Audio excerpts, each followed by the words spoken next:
Back to news. Deepavali పండుగపై సందిగ్ధత నెలకొంది. ఈ ఏడాది అమావాస్య తిథి 2 రోజుల్లో ఉండడంతో ఏ రోజు పండుగ జరుపుకోవాలనే దానిపై చర్చ జరుగుతోంది. ఇటు హిందూ సాంప్రదాయం ప్రకారం అమావాస్య తిథి ఏ రోజు ఉంటుందో ఆ రోజునే దీపావళి పండుగ జరుపుకుంటారు. కానీ ఈ ఏడాది అక్టోబర్ 20న మధ్యాహ్నం 3:44 అమావాస్య తిథి ప్రారంభమవుతుంది. అలాగే అక్టోబర్ 21న సాయంత్రం 5:54 అమావాస్య తిథి ముగుస్తుంది. అయితే పురోహితులు మాత్రం 2 రకాలుగా చెప్తున్నారు. పండుగను పరోష్కాలం అంటే సాయంత్రం వేళలో అమావాస్య తిథి ఉండడంతో ఆ రోజునే పండుగ జరుపుకోవాలని కొందరు చెప్తున్నారు. మరోవైపు అక్టోబర్ 20న మధ్యాహ్నం 3:44 తిథి మొదలవుతుంది కాబట్టి ఆ రోజునే పండుగ జరుపుకోవడం మంచిదని ఇంకొందరు అంటున్నారు. ఇటు 2 రోజుల్లో ఏ రోజు పూజ చేసినా ఎలాంటి లోపం లేదని మరికొందరు చెప్తున్నారు.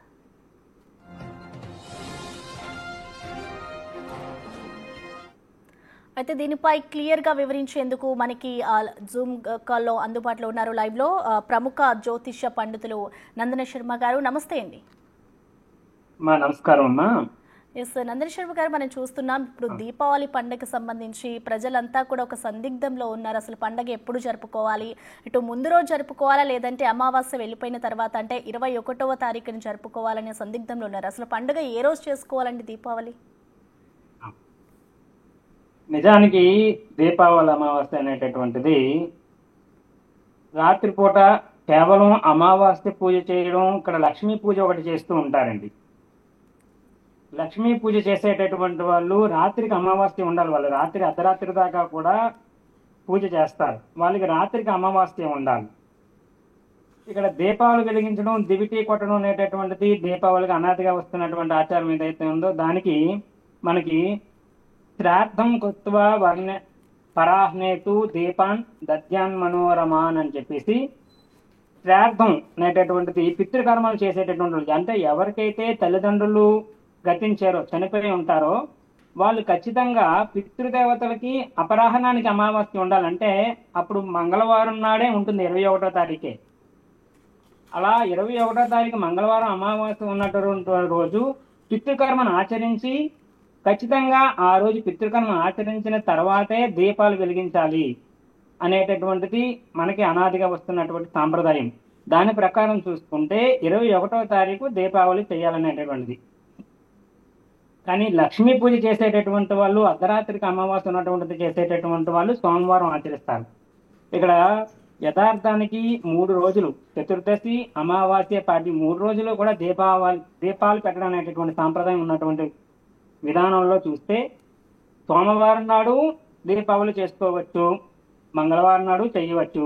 ప్రత్యేకించి పితృకర్మలు ఆచరించేటటువంటి వారు మాత్రం మంగళవారం మధ్యాహ్నం పితృకర్మ ఆచరించి సాయంత్రం దివిటీ కొట్టడం అనేటటువంటిది మాత్రం మంగళవారం నాడే ఆచరించాలి. ఈ విధంగా మనకి 2 రోజులు ఉన్నటువంటి సందిగ్ధంలో ఎవరు కూడా ఇబ్బంది పడకుండా ముందు రోజు నాడు మన మందుగుండు ఏదైతే ఉందో సోమవారం వెలిగించుకోవచ్చు, దాంట్లో అభ్యంతరం లేదు. మంగళవారం కూడా వెలిగించుకోవచ్చు. పితృకర్మలు ఆచరించేటటువంటి వాళ్ళు మాత్రం మంగళవారం పితృకర్మ ఆచరించిన తర్వాత మనం దివిటీ కొట్టడం అనేటటువంటిది అనాదిగా వస్తున్నటువంటి సాంప్రదాయం ప్రకారం మంగళవారం ఆచరించాలి. నరక చతుర్దశి విషయంలో మాత్రం సోమవారం ఆచరించి సాయంత్రానికి దీపాలు గట్ట పెట్టుకుంటారు. అది మాత్రం యథావిధిగా సాగుతుంది. ఓకే, అంటే శర్మ గారు ఈ మధ్యకాలంలో చూస్తే కొన్ని పండుగలు 2 రోజులు వచ్చిన తిథులు ఉన్నాయి. సో దేన్ని బట్టి మీరు పండితులంతా కూడా పండుగని డిసైడ్ చేస్తారనుకోవచ్చు? ఇక్కడ మనకి పూర్వగణితం దుర్గణితం అనేటటువంటిది విధానాల్లో కొంచెం ఇబ్బందులు ఉన్నాయమ్మా. ఇప్పుడు మీరు ఏదైతే చెప్పారో మధ్యాహ్నం 3:44 అమావాస్య ప్రారంభం అయ్యి మంగళవారం నాడు సాయంత్రం 5:54 దాకా అన్నారో ఇది దుర్గణితం అన్నమాట. ఈ దుర్గణితం ప్రకారం అందరూ కూడా మంగళవారం నాడే అపరాహ్నం పెట్టుకొని, పూర్వగణితం ప్రకారం కూడా అపరాహ్నంకి పెద్దల పేరు మీద ఇచ్చేటటువంటి కార్యక్రమం చేసుకుంటే మాత్రం వాళ్ళకి కూడా మనం మంగళవారం నాడే ఆచరించాలి. కానీ పూర్వగణిత పంచాంగాల్లో కొన్ని పంచాంగాల్లో సోమవారం అనేటటువంటిది రాయడం వల్ల మీకు ఈ మీమాంస అనేటటువంటిది వచ్చింది. దుర్గణితం అనేటటువంటిది కంటికి కనిపించేటటువంటి విధానం అన్నమాట. దాని ప్రకారం ఆచరించడమే సైంటిఫిక్ గా నాసా వాళ్ళు గట్రా అందరూ ఒప్పుకునేటటువంటి విధానమే దుర్గణిత పంచాంగం. దాన్ని అనుసరించడమే సరైనటువంటి విధానం. అంటే శర్మ గారు, అంటే ఇప్పుడు 2 రోజులు పండగ చేసుకోవడం, కొంతమందికి ఇంకా కన్ఫ్యూజన్లో ఉండి కూడా 2 రోజులు కూడా పండుగలు చేసుకున్న సందర్భాలు ఉన్నాయి, చేసుకునే వాళ్ళు కూడా ఉన్నారు. సో దాన్ని బట్టి చూస్తే ఎలాంటి అరిష్టాలు ఉండవంటారా? అంటే కొంతమంది ఈ రోజు చేసుకుంటే ఇలా ఉంటుంది, నెక్స్ట్ డే చేసుకుంటే ఇలా ఉంటుంది అని అనుకుంటారు కదా. సో అలాంటి టైంలో అరిష్టాలు ఏమైనా ఉంటాయా? అరిష్టం అనేటటువంటి దానికి దేనికి కూడా ఇక్కడ తావు లేదండి. దానివల్ల ఏ ఇబ్బంది అట ఏమీ లేదు. ఉమ్, ఖచ్చితంగా శాస్త్రం క్షుణ్ణంగా చెబుతుంది. ముందు రోజు దీపావళి పితృకర్మలు లేనటువంటి వాళ్ళు ముందు రోజు ఆచరించుకున్నా ఏ ఇబ్బందులు లేవనేటటువంటిది చెప్తుంది.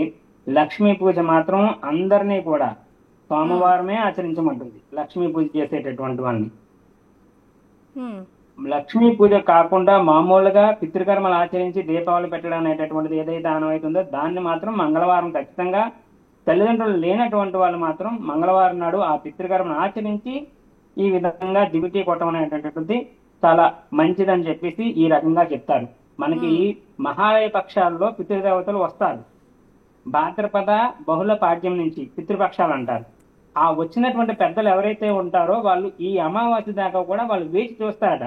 ఇంకా మా వంశంలో ఉన్నటువంటి వాళ్ళు ఎవరైనా మాకు ఏదో ఒకటి తిల తర్పణాలో ఏవో ఒకటి ఇవ్వకపోతారా, దానాదికాలు చేయకపోతారా అని చెప్పేసి ఎదురు చూస్తూ ఉంటారట. కాబట్టి పితృణ మార్గదర్శనం అని చెప్పేసి వాళ్ళకి ఈ దీపావళి నాడు, ఈ అమావాస్య నాడు పితృకర్మ ఆచరించి ఈ విధంగా వాళ్ళకి వెలుతురు చూపడం, మార్గం చూపించడం అన్నమాట దీపావళి. ఇలా చూపించడం వల్ల పరిపూర్ణమైనటువంటి పితృ తాలూకా అనుగ్రహం పొందడానికి, పితృ అనుగ్రహం ఉంటేనే మనకి వంశం అభివృద్ధి చెందుతుంది, మనం అందరం కూడా ఆయురాగ్రోగ్యాలతో ఉండగలుగుతాం. కాబట్టి ఈ రకంగా ఆచరించడం, మంగళవారం ఆచరించడం, పితృకర్మలు చేసి ఉత్తమమైనటువంటి మార్గంగా మనం చెప్పుకోవచ్చు. అంటే శర్మ గారు, ఇప్పుడు చూసుకుంటే అమావాస్య అంటే ప్రధానంగా ఎక్కువగా తమిళీలే ఎక్కువగా పాటిస్తూ ఉంటారు. సో వాళ్ళు ఏ టైంలో చేసుకుంటారు అనుకోవచ్చు పూజలు? అమావాస్య పితృదేవతలను ఉద్దేశం చేసేది ఏదైనా నేను చెప్పేది మంగళవారమే. అపరాహ్నానికి అమావాస్య ఉండాలమ్మా పితృదేవతలను ఉద్దేశించి చేసేటటువంటిది. కొన్ని మనకి ప్రాంతాల్లో వాళ్ళు లక్ష్మీ పూజ, ఇప్పుడు జైనులు ఉన్నారనుకోండి, మార్వాడీలు గటాను, వాళ్ళందరూ కూడా అర్ధరాత్రి పూజలు చేస్తారు. లక్ష్మీదేవిని ఉద్దేశించి పూజలు ఎక్కువగా చేస్తారు. వాళ్ళందరూ కూడా సోమవారమే చెయ్యాలి. మన సైడ్, మన ప్రాంతంలో కూడా ఇప్పుడు అందరూ ఆచరిస్తున్నారు, లక్ష్మీదేవి పూజలు చేస్తున్నారు. 3 రోజులు కూడా చేస్తున్నారు, ధనత్రయోదశి నుంచి మొదలుపెట్టి. అలా లక్ష్మీదేవి పూజ చేసేటటువంటి వాళ్ళు అందరూ కూడా మరి మంగళవారం రాత్రి అమావాస్య లేదు కాబట్టి సోమవారం రాత్రే చెయ్యాలి లక్ష్మీ పూజ. అంతే శర్మ గారు, ఇప్పుడు చూసుకుంటే దీపావళి రోజే సత్యభామ నరకాసుడిని చంపేసింది అని అంటారు. సో ఆ రోజే, అమావాస్య రోజే పండుగ చేసుకోవాలి, అమావాస్య రోజే దీపావళి చేసుకోవాలి అని అంటున్నారు. కాబట్టి సో వేరే రోజు ఏమైనా చేసుకుంటే ఎలా ఉంటుంది? నరక చతుర్దశి అనేటటువంటిది నరకాసుడు సంహారం జరిగినటువంటి రోజు.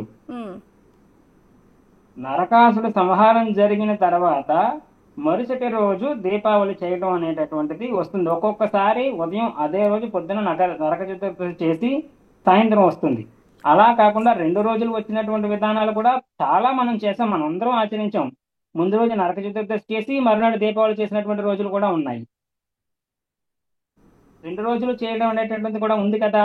తొలి రోజు నరక చతుర్దశి చేసి నరకాసుర సంహారం జరిగిన తర్వాత మరునాడు దీపావళి చేసుకోవడం అనేటటువంటిది కూడా మనకి చాలా సార్లు, చాలా సంవత్సరాలు వచ్చింది. ఇవాళ కొత్తగా ఏమీ కాదు.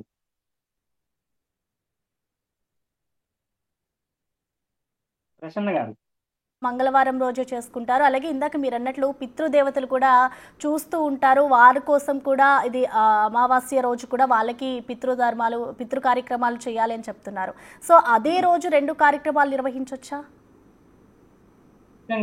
అదే ఒకే రోజు చేసేటటువంటి వాళ్ళు అయితే గనక ఈ సంవత్సరం పనికి రాదు. లక్ష్మీ పూజ చేసేటటువంటి వాళ్ళు ఖచ్చితంగా సోమవారం ఆచరించాలి. వాళ్ళు మంగళవారమే మేము లక్ష్మీ పూజ చేస్తామంటే లక్ష్మీ పూజ చేయడానికి అమావాస్య ఉండదు. లక్ష్మీ పూజ చేసేటటువంటి వాళ్ళు ఖచ్చితంగా సోమవారం లక్ష్మీ పూజ చేసుకోవాలి. ఓకే. చేసి పితృకర్మ కోసం మళ్ళీ, పితృదేవతల అనుగ్రహం కోసం మళ్ళీ మంగళవారం నాడు లక్ష్మీ పూజ చేసిన రోజు కూడా వాళ్ళు ఈ సంబరాలు చేసుకోవచ్చు, దీపాలు వెలిగించుకోవచ్చు, టపాసులు కాల్చుకోవచ్చు. కానీ పితృకర్మ చేసి పితృదేవతల అనుగ్రహం కోసం పితృకర్మలు మంగళవారం నాడు ఆచరించిన తర్వాత మళ్ళీ ఖచ్చితంగా దివిటి కొట్టాలి, దీపాలు వెలిగించాలి. హ్మ్. అది ఓకే అండి. అంటే ఈసారి చూసుకుంటే పండుగ 20 మధ్యాహ్నం మొదలయ్యి అలాగే 21న సాయంత్రం ముగుస్తుంది కాబట్టి సో ఫైనల్గా అంటే ఏ రోజు చేసుకోవాలంటే దేన్ని ప్రామాణికంగా తీసుకోవాలంటారు? మనకి వ్రత నిర్ణయ కల్పవల్లి అని చెప్పేసి మధుర కృష్ణమూర్తి శాస్త్రి గారు ఒక మంచి అద్భుతమైనటువంటి బుక్ అందించారండి. ఇలా పండగల మీమాంస వచ్చినప్పుడు ఏది చేయాలనేటటువంటిది పితృదేవతలను ఉద్దేశించి చేయడమే విశేషమైనటువంటి ఆచారం మన ప్రాంతానికి. కాబట్టి అలా చేసేటటువంటి వాళ్ళు మంగళవారం నాడే చేయాలి. పితృదేవతల అనుగ్రహం పొంది ఆయన తర్వాత దీపావళి చేయడం అనేటటువంటిది మనకి ఉన్నటువంటి సాంప్రదాయం. ఇప్పుడు కొత్తగా మనం మిగతా వాళ్ళు చేస్తున్నటువంటి విధంగా ఈ మహాలక్ష్మి పూజలు గట్రా కూడా మనం ఆచరిస్తున్నాం కాబట్టి మహాలక్ష్మి పూజ చేసేదాన్ని కనుక అమావాస్య ఉండదు కనుక ముందు రోజు చేసుకోమంటాం.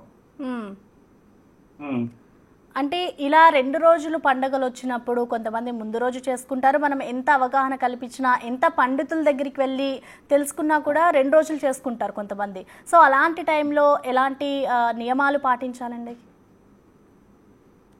ఇక్కడ 2 రోజులు చేయడం వల్ల ఇక్కడ వచ్చేటటువంటి సమస్య మిగిలినటువంటి పండుగలు అనుకోండి అమ్మా, అక్కడ 2 రోజులు కాకుండా ఖచ్చితంగా ఒకటే రోజు చేయడం అనేటటువంటిది ఉంటుంది. ఇక్కడ 2 రోజులు కాదు, ఆ వారం అంతా చేసుకున్నా కూడా, ఎందుకంటే సంబరాలు దసరా ఉత్సవాలు ఎలాగైతే మహిషాసుర సంహారం జరిగిన తర్వాత చేసుకుంటారో ఈ నరక సంహారం జరిగిన తర్వాత ఉత్సవాలు చేసుకుంటారు ప్రజలందరూ కూడా. కాబట్టి దాన్ని ఒక్క రోజే ఆచరించాలి అనేమి లేదు. మన ఆనందోత్సవం దాన్ని 2 రోజులు ఆచరించుకున్నా ఇక్కడ తప్పు లేదు. మిగిలినటువంటి పండుగలలాగా దీన్ని పోల్చనక్కర్లేదు. ఇది అరిష్టమేమీ కాదు. మిగిలినటువంటి పండుగల్లో ఇంకో వినాయక చవితి లేకపోతే సంక్రాంతి, మకర సంక్రాంతి పుణ్యకాలం పోతుందనో గట ఏమీ ఉండదు.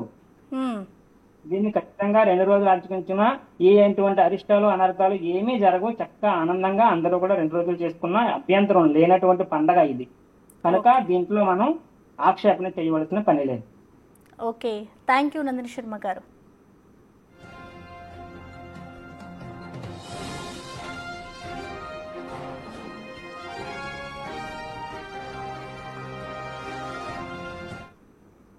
దీపావళి పండుగపై అయితే ఇప్పుడు సందిగ్ధత నెలకొందని చెప్పుకోవాలి. ఈ ఏడాది అమావాస్య 2 రోజుల్లో ఉండడంతో ఏ రోజు పండుగ నిర్వహించుకోవాలి అనే దానిపై అయితే ఇప్పుడు అంతా ఒక సందిగ్ధంలో ఉన్నారు. ఇటు అక్టోబర్ 21న అమావాస్య ముగుస్తుంది, ముందు రోజు 20న అయితే పండుగ వస్తుంది. సో ఏ రోజు జరుపుకోవాలనే దానిపై అయితే ఇప్పుడు అందరూ ఒక దీనిపైనే చర్చ జరుగుతోంది. ఇటు హిందూ సాంప్రదాయం ప్రకారం అమావాస్య తిథి ఏ రోజు వస్తేనే ఆ రోజే దీపావళి పండుగ జరుపుకోవాలి అంటూ కూడా కొంతమంది పురోహితులు చెప్తూ ఉన్నారు.